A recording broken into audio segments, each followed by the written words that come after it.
Welcome to Wharton Moneyball.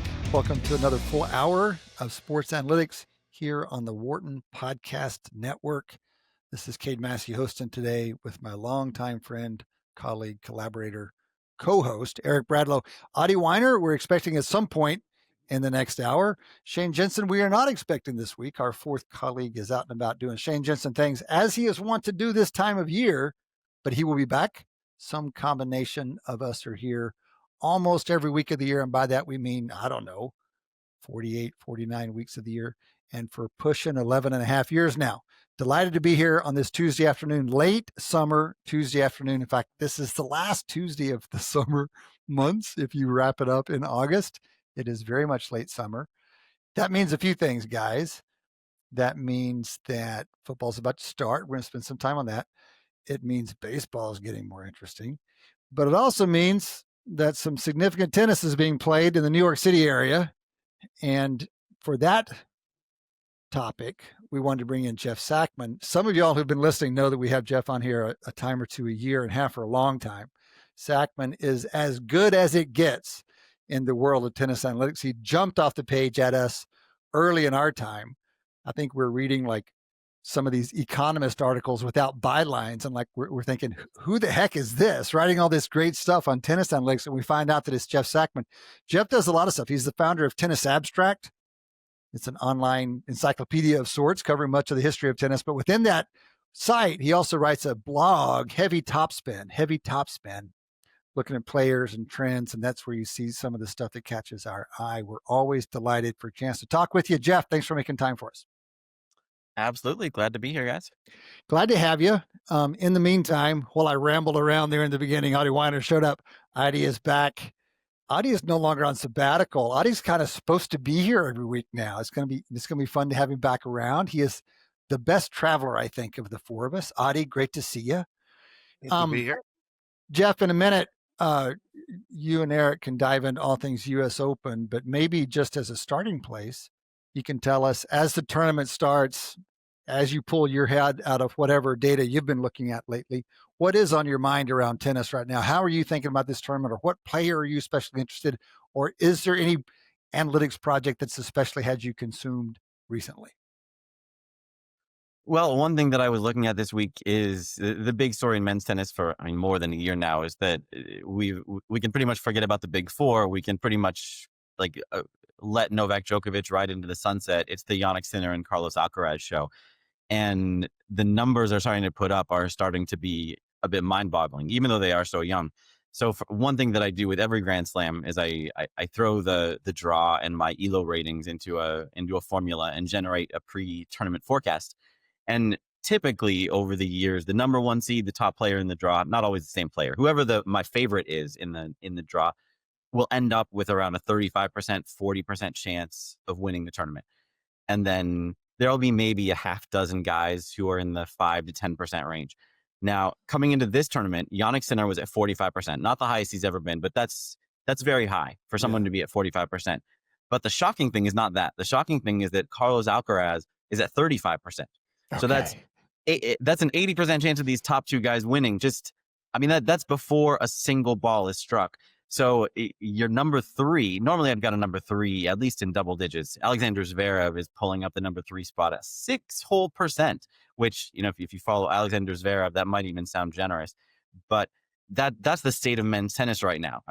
Even I don't think Federer and Nadal ever managed to post numbers like that, partly because they were half of the big four and the rest of the big four was pretty good too. But that's how dominant these two guys are right now. That's astounding, and it's a great top line, and it's exactly the kind of thing that we often ask about for a big competition. We'll ask it about a golf tournament. We'll ask it about a tennis tournament, and I don't think we've ever heard anything quite that stacked up. Jeff, let me just ask you a follow-up. If I could just ask you quickly a follow-up to that. We're 1 point away from Sinner having the Sinner Slam at the French. So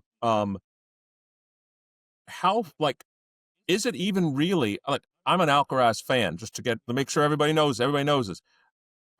Is it really even the big two? Sinner is 1 point away from holding all four majors. Yeah, I mean, he's pretty dominant. On the other hand, my overall ELO ratings, which are not the surface specific ones, they actually give Alcaraz a slight edge right now. They say Alcaraz is the number one player in the world. Not on hard courts. Sinner has the edge on hard courts. But what I always think about is there's two ways to win a slam. One way is to take down the top dog, which is what it seems like someone's going to have to do. The other way to win a slam is let somebody else take down the top dog. And if Grigor Dimitrov hadn't gotten injured 2 sets in his match against Sinner at Wimbledon, then it would have been an absolute breeze for Alcaraz to coast to that title. So whether it's Alexander Bublik having another big day like he had on grass running up to Wimbledon, or whether it's somebody like Dimitrov having a career best day, or who knows what could happen. Grand Slams mean you got to win 7 matches. Sometimes in the late rounds, it's going to be somebody like maybe it's Tiafoe in New York who's going to play the best tennis he's ever played.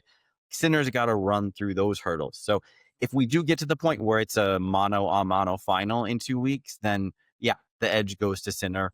But there's just too many hurdles in the structure of tennis. There's too many hurdles to anoint somebody the big one unless he's really ahead of the pack. Before his suspension earlier this year, I think he was getting there. He posted a career high ELO rating in the 2300s, which is like top 20 of all time. He hasn't gotten back to that level since, but maybe I can give you an update after this tournament. We'll find that he is back there. I mean, he could accomplish that, but just not quite yet. Jeff, that was getting close to one of the questions I was going to ask about the two dominating the probability of winning. How can you decompose that at least casually between their being unusually good versus the rest of the field being a little bit weaker? Can you give us some way of comparing those two things? That's a really, really hard question to answer, and I've never come up with a satisfactory way of answering it, partly because my intuition is that you basically never have a weak field in the tennis world because the tennis world is always getting better. I mean, you have the same coaches working for generations. You have the same nutritional insights, training insights. All that stuff is gradually getting better over the years. The population of players that the tennis world is drawing on, the number of countries with developmental programs, like every force there is should be making whether it's the top 100, the top 50, or even the top 1,000, should be making it gradually a little bit better. So if you agree with me up to that point, I mean, I agree you can argue some of those points, but if you agree with me up to that point, then if somebody is head and shoulders ahead of the pack, they're actually head and shoulders ahead of an even better pack than Federer, Nadal, etc. was, or Rod Laver was 50 years ago. So that's my first level take. Okay. I don't know how you work out, other than just a little bit from year to year, whether the pack is getting worse. So, Jeff, let me ask you a question. Let's just quickly, let's imagine everyone gets 30, 40, 50 ELO points better. Since the ELO model isn't a linear model, would that make it so that let's call it top 100, the other 98 players in the draw, it's really 126, but let's say the other 98 players in the draw, they're all stronger. Does that make it less likely then that one person can be as dominant because it's a nonlinear model? The top person's 30 points better. Now, in simple ELO models, just the difference in ELO rating. So if everyone goes up linearly, the difference cancels out. But what are your thoughts about kind of the non-linearity that, now you have to beat 98 better players, and how do you think about that? Well, I think that's exactly what we've seen the last decade or so in the women's game. Before Sabalenka and Swiatek have emerged as their own top two, I mean, and even Iga's struggling this year, we had a run of like 12 slams in a row where different women won the title. I think that's the number. And you have players climbing the rankings when they're number 37, knocking out Swiatek on hard courts, or somebody beating Coco Gauff because Coco Gauff has an off day serving and they take advantage of that. Like every single match is a contest. I mean, there's no easy matches in women's tennis anymore. There aren't very many easy matches in men's tennis. I think the only thing that's keeping the possibility of a top two or a dominant top player is just the structure of tennis, that you don't have to win 58% of points to be dominant. You got to consistently win like 53.5%. Mm-hmm. So if you can figure out how to do that, or even 52% and be better in the clutch, if you can figure out how to do that against a stronger field, then you'll still be dominant. I mean, not to say that's easy. That's not easy at all. but that's all you have to do. If you had to win 58%, then I think we would see that that strength at the top start to weaken. Mm-hmm. Adi, why don't you jump in here? Yeah, I mean, the observation, of course, that the field always gets better is true, but really that's an average observation. The extreme values can have an enormous amount of variability, and that's what we're discussing. And so it's not. So what you're talking about is the difference between 1 and 2 and 3, 4, 5, 6, 7, not what the whole average field is doing, which can continue to elevate, yet you can still not have elevation at the extremes. That's a kind of a different mathematical question, that it behaves differently mathematically. So and tennis is actually an interesting sport because it's one of the sports that has huge numbers of what I would call ladders of levels. So being on two different levels of the ladder means you consistently beat one level below it.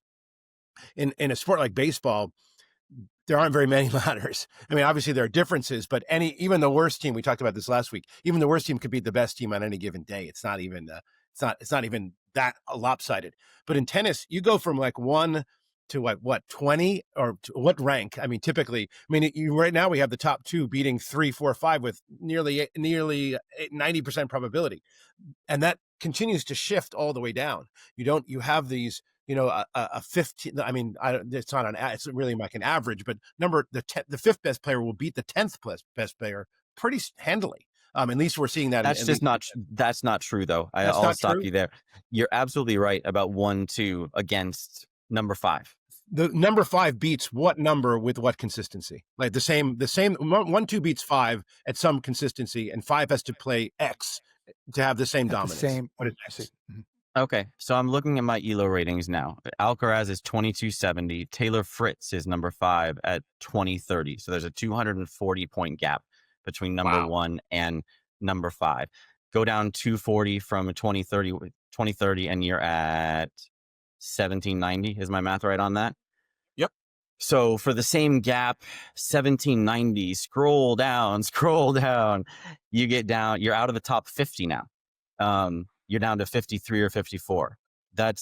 So anybody in the top 50 has a better chance of beating number 5 than number 5 Taylor Fritz has of beating number 1.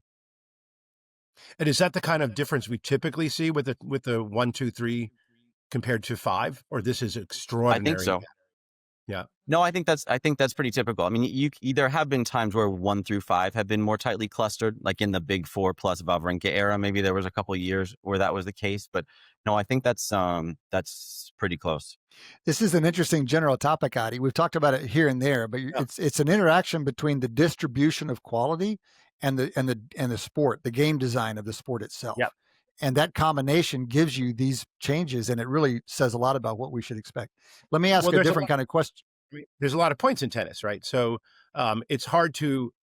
What's actually kind of incredible that I'm surprised about is that 5 takes 50 to get that gap. By the way, I think, Jeff, you could ask Jeff the same question, by the way, Adi, but say not for the majors, but how would that change potentially for shorter matches, like the Masters 1000, which are best of 3? Well, the numbers I gave you are for best of 3, but I think the ELO stratification is the same. It's just the probabilities those work out to. So let's see, 240 should be. It'll shift both of them, but it'll shift them the same way. It'll shift from the same amount. Is what you're suggesting? Yeah, I think so. But the conversion of the delta into a probability is going to have a different constant if it's a shorter match. So that's what's happening. That's my point. Right. Yeah. Exactly. That was my question, is that, but I think, Adi, it's by design. I mean, you're right. Or not that is a design. Longer matches favor the better player. Oh, yeah. So, Jeff, you've been writing, I think, pushing 15 years now. Tennis analytics has advanced a lot in that stretch of time. What would you say is the way it's affected the game, if it's affected the game? So if someone watched the U.S. Open this next couple of weeks and they hadn't watched tennis in 10 or 15 years and they remembered what style of play they saw 10 or 15 years ago, would they see differences? Has the analytics changed the game, do you think, in some way? Yes and no. I think what it has changed for players and coaches is the awareness that the average point is a short point. There were lots of short points before. I mean, if you go back 50 years, you have a tour full of serve and volleyers. Even a lot of successful women were serve and volleying, which you virtually never see now. So those were very short points. Lots of serves, aces winning the points, returns not coming back, first volleys winning the point. I don't know what the average point length is, but it's like 3.5 strokes, even back then. Still now, it's 3 to 4 strokes is your typical point. Now, that's pretty much always been true. If we go back 20 years, outside of the time frame you suggest, you get a lot of big servers. You have like Richard Krajicek and Greg Rosetsky and Mark Philippoussis and those guys who are giving you short points because that's just the game they played and it worked. What you have now instead is everyone is aware of the fact that even if you don't have like the Mark Philippoussis scud serve, that you should be playing with that in mind. You should be setting up your serve for a +1. On the women's side, there's a huge shift towards swinging big on the return, just taking your chances, hitting a big return, and maybe ending the point there. So what it has done statistically hasn't really shortened points so much as the game has selected for players who are always looking to end the point. That's one of the big flaws for Alexander Zverev is he's very good at hanging in long points, maybe as good as anybody else on tour. He can keep himself alive. He can make you a little uncomfortable, and he'll give you these highlight reel, like 40, 50 shot rallies. Yeah. And you know what a 40 or 50 shot rally gets you? It gets you 1 point, and then you're gassed after that. Like it's not worth it. And anyway, I wrote something about this earlier this year, that you do that and you still don't have a great chance of winning. The very best players at long rallies win like maybe 2/3 of long rallies. So if you're, Alexander Zverev playing Riley Opelka, monster server, bad ground stroke guy, Riley Opelka is still going to win 1 out of 3 of those points. So it's not the strategy. It's not a strategy that wins tennis matches. And it wasn't ever dominant, but it was always present in that you'd find players who played with an eye on stretching out points, defense, and it's not gone, but especially on hard courts, it's basically gone. Okay.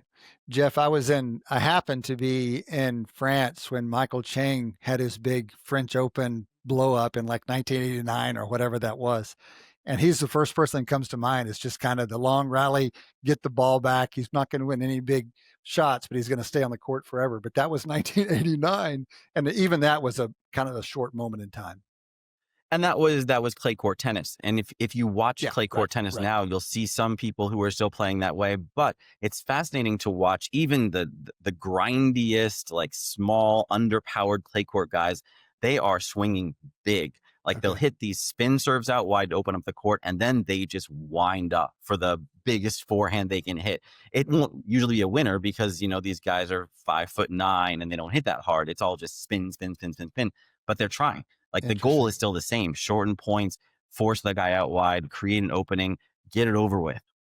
Okay. All right. Well, listen, Eric, what are you thinking about as you go into the U.S. Open? And are you going out there this year? You often make it out to watch a little tennis. I'd be curious to hear any specific storylines you're curious about. Well, I am going next week to the U.S. Open. I'm going on Wednesday, which is Wednesday evening, which is men's and women's quarterfinal, which should be interesting. But, Jeff, I'd love your thoughts on, for some reason, at least at these rounds, I find the women's game much more interesting. I mean, the match, I'm sure you watched it last night. The match between Venus Williams and Mukova was incredible. I mean, the fact that Venus played that well at 45, in that second set, she looked great. How do you think about the women's game right now, where I could literally list certainly the top 7 or 8 players? I could list at least 7 or 8 players that could win it on the women's side, and it might be even more than that. If you include Andreeva, certainly Rybakina can win. Certainly the big 3 of Sabalenka, Goff, and Swiatek. I mean, there's at least 5, 6, 7, 8, 10 players that could win it. How it's the women's game that's got me much more because of the variety and diversity. How do you think about it? Yeah, I think the women's game has a reputation for that variety and diversity. I'm not sure whether I buy that narrative anymore. I don't disagree with your main point that it's a more interesting game. Like I was just talking about in the broader trend, points are getting shorter. Someone like Mukova is super interesting. She can play an all-court game. She can grind it out from the baseline. She can do a lot of different things. She is a dying breed, I think. More likely you're going to see somebody who's sort of a mini Sabalenka, who will swing big on return, hit big serves. There's a lot of women like that. I mean, Anisimova as an example. Anisimova is a great example. Yeah, huge hitter. I mean, she's a little more interesting in the sense that she doesn't. If you saw her walking down the street, you wouldn't think, "Oh, she scares me," the way that Sabalenka might. Yep. But yeah, How about Ostapenko? I mean, there's lots of these big hitter on every ball. Yep, absolutely. So there's variety in the sense that there's some women like that, and there's women who aren't quite as extreme. I mean, certainly Swiatek falls in that category. But yeah, I mean, I think it's less likely that the serve itself is going to end the point. It's more likely you're going to have a player who's going to end it on the second ball. You don't see that as much in men's tennis, whereas with people like Ostapenko or Anisimova that you mentioned, you are going to see players who are really geared to ending the point or forcing the issue on the second ball. And then, yeah, you get the Mukova, someone like Coco Gauff can rally with the best of them. Swiatek can rally with the best of them. So there's certainly some diversity there. What you're never going to see, like you'll see in the men's game, is two people who are just ace. That's always been the knock on the men's game, even if it wasn't true of everybody. You won't get a match like that. So you're spared that in the quarterfinals. You just might get a lot of return winners, which I'd argue maybe not much more interesting, but it is a different strategy. Mm-hmm. Let me ask you a question. What role do you think, it's a follow on Cade's previous question, what role do you think analytics plays in tennis? And here's what I mean. Like, I don't need advanced analytics to go, maybe I should hit more balls to Federer's backhand. Like, they knew that back then, and I don't need advanced analytics and ball tracking to know that. So let's call it, from a statistical perspective, let's assume that they could assess main effects, like, wow, the first serve really matters. Wow, this person's got a weaker backhand. Wow, let's try to, hit more slices. This person has trouble getting the low ball. Let's assume all of that was known even in the McEnroe, Borg, Connors days and all that. What impact do you think analytics has had once we take away, I'll call it, the main effects? Yeah, that's a good point. I am quite skeptical of the overall influence of analytics. I find it all very interesting from a post facto kind of perspective, but yeah, if I were a coach, there would be a lot of information I would not pass on to players. And for as long as I've been doing this, I've been struck by how little coaches tell to players when they have the opportunity. There was a span of time in the women's game where they would do on-court coaching by having the coach come down and talk to the player on the sideline. So you get some insight into that, and they'd come down with two really basic points. And like you say, everybody knows hit to Federer's backhand, but the coach would come down and say, just focus on getting your serve deep, hit to their backhand. Like, are you serious? Like that? I heard that stuff when I was getting coached when I was 13 years old. Is this really what it is? But I mean, one perspective on that is tennis is hard. I mean, it's all coming at you fast. You don't have a lot of time on every ball to sit there and think. Like, you're not like a basketball defender who's thinking like, how can I edge this guy, 1 foot to the left or into this zone or that zone? Like, that would be nice if you could do that. But if you're facing a 120 mile an hour serve in the corner, you're not thinking, how do I edge her back into that corner? You're thinking, how the heck am I going to put this in play? So I think that's the issue with virtually every question like that. Some of it you can build into training. And I think that's what coaches do, is they structure their training around analytical insights. But in match, I think you fight with the tools you come in with. We want to go to Adi, but real quick follow-up. I was going to go that direction. But the self-scouting has to be a part of it, right? Because even if you knew, we've heard this across sports, actually. Even if you knew that you needed to, rotate your hips a little bit more when you're swinging a baseball bat, to be able to be told precisely where you are and where the average person is and where the best people are, that really helps on the coaching side. It must be the case that in tennis, there's that kind of self-scouting. You say, well, you're much stronger in this part of the court than that, or this stroke is better than that, just for your own development in the training regimen. And then Adi's going to jump in here. Yeah, absolutely. I think that's where most of it's happening. Like I say, on the coaching side and more self-scouting, because you have maybe maybe one full day to prepare for an opponent, that your coach can scout a player and prepare a game plan. Mm-hmm. Sometimes not even a full day, maybe not even a chance to practice with that in mind. So, I mean, the self-scouting is certainly the biggest place where there's an opportunity to exploit.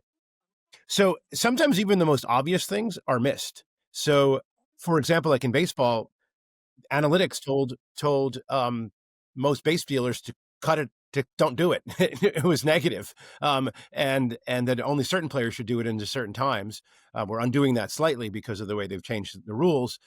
It also showed people that they're standing in the wrong spot. For 100 years, they stood in the wrong spot, and the fielders are now standing in the wrong spot and the correct spot, and it's just changed the game. So going back to tennis, I run research seminars, academies over the summer, and every now and then a student wants to do a tennis project. And they ask questions, and most of those have fallen down pretty hard because it's hard to get the data, and the analysis is hard. But I'll throw out one of them, which I wonder whether or not analytics could potentially answer if you had the right data. So there's obviously there's some trade-off between first serve and second serve max velocity, right? And has that been analyzed? Like if you treat your second serve like it's a first serve, obviously giving up more double faults, but maybe getting more second serve aces, what's the optimum? And that seems to be something that is a hard question that I would imagine isn't known or would take some serious analytics to solve. Is that a problem that is worth considering? Because I have some students trying to do this, couldn't actually get the good data, but that would be like a problem that I would imagine could potentially have some impact, or no. Well, there's the I mean, the simplest version of that question is, should players hit 2 first serves? That question has an answer, and the answer is no. It's not a huge difference to the typical approach, but you'd lose maybe like 1% or 1.5% of the points you win if you. Well, let me ask a question, Jeff. Would you add variance, which could be good for the weaker player? So you lose mean but gain variance, and I want to gain variance. You gain double faults. That's the problem. I mean, but I may also gain aces. Yeah, you gain aces and you gain double faults. And so if you're the severe underdog, and we've just learned from our discussion that most players are severe underdogs, they've got to take chances, which means they're going to lose badly a lot more often. But they might also be more competitive a little bit more often too. Yeah, I think that's why you see players swinging away on return, because where you want variance is on return. On the serve, at least in the men's game especially, I mean, it's true in the women's game, but more so in the men's game, even if you're playing Alcaraz or Sinner, if you're a pretty good player, you're going to hold serve most of the time. That's not your concern. You know, you can have a good day and you can hold serve every single game against Sinner or Alcaraz. You'll still probably lose in the tie breaks, but you'll hold serve most of the time. On the return, that's where you want to add variance. If the classic example is Dustin Brown knocking out Rafael Nadal, I think 10 years ago now. I mean, he just went crazy on the return. Chip and charge, came in behind everything he could, hit big, like great, and it worked. Probably 9 out of 10 times. This is a great analytics point, which is, you focus your efforts and ROI on the dimensions that matter. And even, it's the problem that Fritz has against Alcaraz isn't holding serve. It's just that he's not going to get breakings. He's not going to break the serve that often. And so you might as well add the variance to the dimension where you have more to gain. That's a great point. Great general business point. Let me just comment. Jeff, you're about to make some point. 9 out of 10 times what? They're going to be humiliated. Oh, it's not going to work out. Yeah. Oh, yeah. But I mean, you are going to be, but that doesn't matter. You're going to lose anyway. Yeah. If you're like Vit Kopriva just lost to Jannik Sinner 1-1-1. I think that was just a couple hours ago. So yeah, that's the alternative. If you go in big with a wacky game plan, then yeah, maybe you will knock out Jannik Sinner. Maybe it's 1 in 1,000 for Kopriva versus Sinner. But yeah, the alternative is you play your game. You are gone in 80 minutes and you won 3 whole games in 3 sets. Mm-hmm. So yeah, I mean, that's not that great either. You might look stupid, but I'd rather win. But to go back to your question, Adi, varying the serves is, I think the hardest thing about that question is knowing how practical it is. So I mean, what I think that presupposes is that a player can have like a 1.5 serve. Mm-hmm. And in theory, yes. So there's a couple of researchers whose names are escaping me at the moment who have looked at this, at least from a purely theoretical perspective. They looked at every match, and what they basically tried to do was figure out how effective each player's serve was based on how hard they were hitting it in that match. So they would say, you know, when they were hitting at 123, they would win 73%. 122, they would win, you know, whatever percent, and work out a curve based on that relationship. So they could say, you know, we don't want to go all first serves, but if we could go first serve and we could go 1.7 serve, then that's your optimum. So you can work it out mathematically, but what I don't know and what I doubt, frankly, is that you can take that information to Taylor Fritz and say, okay, now give me your 1.7 serve.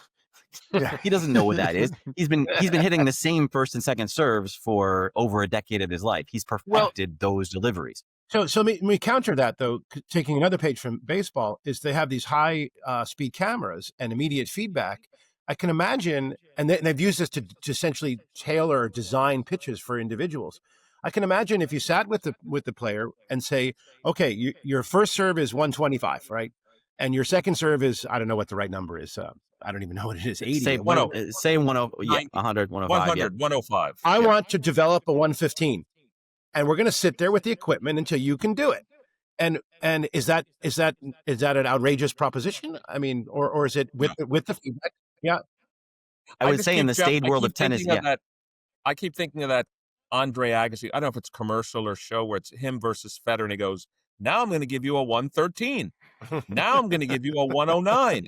And Agassi's like hitting the gun on every single number he just said. Like, he knows what a 113 is. He knows how hard to hit. Now, maybe that's Agassi just fooling around, or because he's Andre Agassi, and, you know, Taylor Fritz ain't Andre Agassi.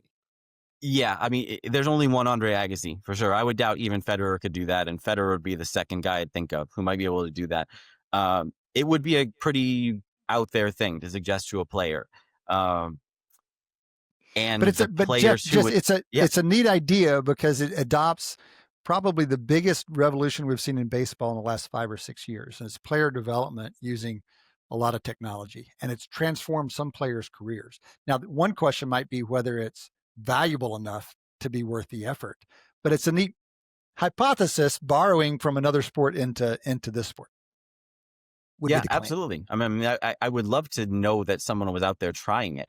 And maybe it just needs to take a little more time, because I think when players are really developing, especially, well, I'm not sure whether I'm going to pick a gender on that, but when players are really developing their adult game, they're 12 or 13 years old. I mean, there are exceptions to that rule, but they're figuring things out when they're pretty small. So even prospects we're seeing now, like their game has been pretty much in place for a long time. Okay. They're not going to. The tennis schedule doesn't allow them to take 6 months and, you know, work out their 113 serve the way that a baseball player could. Or they're certainly not going to take a year off tour because, you know, they got cut the way that a baseball player might. So we might see it when, you know, the developmental period catches up with the length of time we've known this stuff. Mm-hmm. Mm-hmm. We're going to need to let Jeff go. Eric is asking for one more question. Eric, is it going to be a quick one? Can you jump in here? It is. It's a quick question. So, Jeff, I would also imagine that the answer has to be what is called a mixed strategy.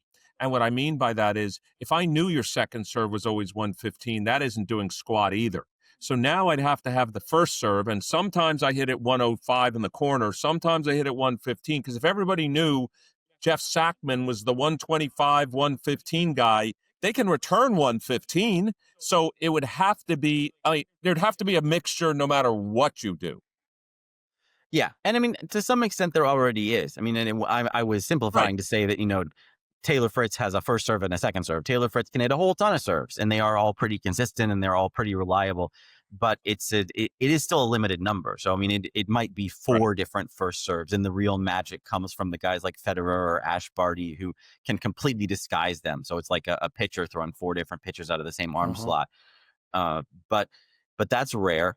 And even then, that's enough variety. I mean, and going back to tennis just being freaking hard, if you're facing Taylor Fritz from the line, then if your options are, you know, 125 that way, 118 that way, 106 with slice that way, I mean, good luck, man.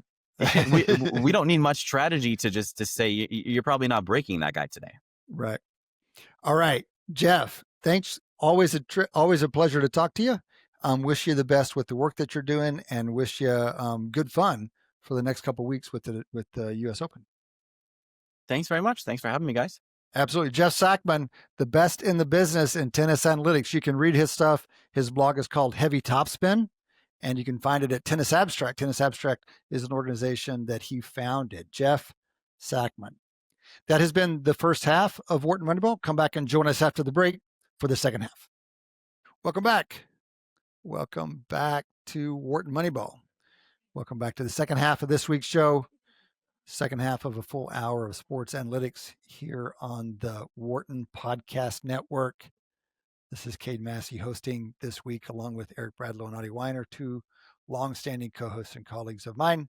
Shane Jensen is out this week. Shane is out doing Shane things here in late August. We are just off the line with Jeff Sackmann. Always a pleasure to talk to Jeff. It's as much of a pleasure to read him. If you have any interest in sports analytics, you should be looking at his work on tennis analytics. It's as good as there is, and it has been. He was one of the first real sharp quants in tennis. Guys, late summer, we've got football dead ahead. We've got college football week 1, a full slate. We'll talk a little bit about that, and then we're going to have an overtime segment, an extra segment with Ralph Russo to talk in more depth on college football after this regularly scheduled show. We've got some other big stuff going on, though. Golf. We've been talking golf off and on this summer. It's a Ryder Cup year, which makes it all a little more interesting. And then we've just come through Eric, you have to remind me what they call these things, the FedEx or whatever it is these days. FedEx Cup, yep. The FedEx Cup, but the Tour Championship, it's not a major, but it's one of the bigger non-majors. And amazingly and finally, the long international nightmare is over. Tommy Fleetwood won a PGA event. Eric, were you watching this thing? This was the thing that they cut down to 30 golfers. The last tournament is just 30 golfers. Fleetwood got the lead, I think, on day 3, and then he closed the deal on day 4. Yeah, I mean, I watched almost all of it. I thought it was great sports, great TV. The good news is, all the golfers. And so, as you said, it is the top 30. And it was a tough course, an interesting course.